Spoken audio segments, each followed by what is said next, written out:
Käteen sattuu. Tuntuuko mitään muuta? Ei tunnu muuta. Kaikki on ihan kunnossa. 5-10 minuuttia. 10 minuuttia sain. I'm not very optimistic about achieving a ceasefire or the beginning of peace negotiations, at least this year.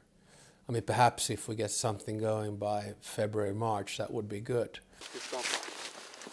Mitäs millaisia siviilikursseja?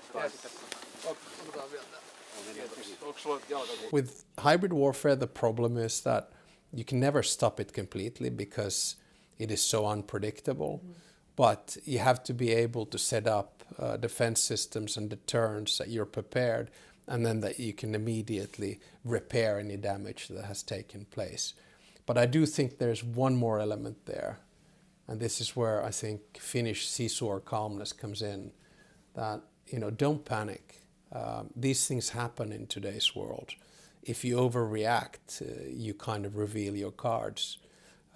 You have to find the right way to react, deal with it, and then move on. Conversation just after you had been elected in November, the first thing you mentioned was icebreakers. And we're happy to announce that we're basically building 11 icebreakers together. I can explain to President Trump what Finland went through, or how I see the situation on the battlefield, or how do you deal with Putin. And then, if he accepts 1 out of 10 ideas, that's good.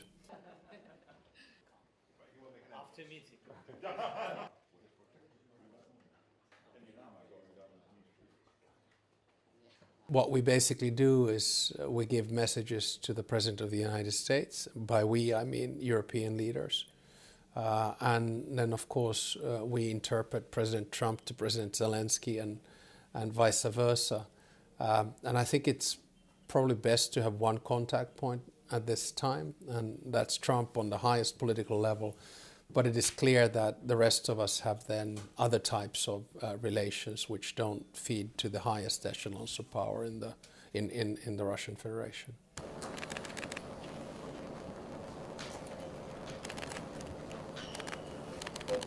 I think that probably Marco Rubio realized that no point in taking President Trump into a situation whereby he doesn't get a deal or anything out of that meeting. That was probably the reason that it got cancelled. I think it was yet another example of a strategic mistake by the Russians. They had an opportunity and they blew it.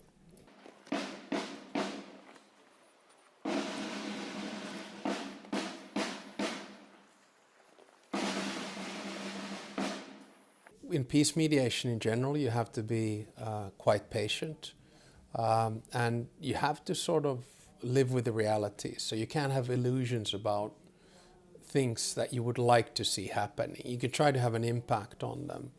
So I've tried personally to focus on things such as, okay, we need security guarantees for Ukraine. How do we build those? We need a ceasefire. How can we get that? Perhaps we begin the ceasefire at a contact line. How do we get there? Been focused on if and when the peace negotiations begin, what are the parameters? So it's a bit of a grind, I guess. You need sisu in these types of negotiations as well.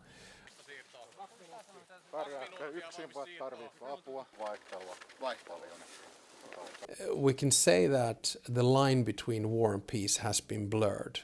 The things that were supposed to bring us together, trade, currency, interdependence, they can now be used as instruments of war as well. But if the question is, are we in a traditional kinetic, conventional warfare? No. But is there hybrid warfare? Yeah, definitely. Cyber attacks are a good example thereof, and it's just very important for us to keep our defenses up.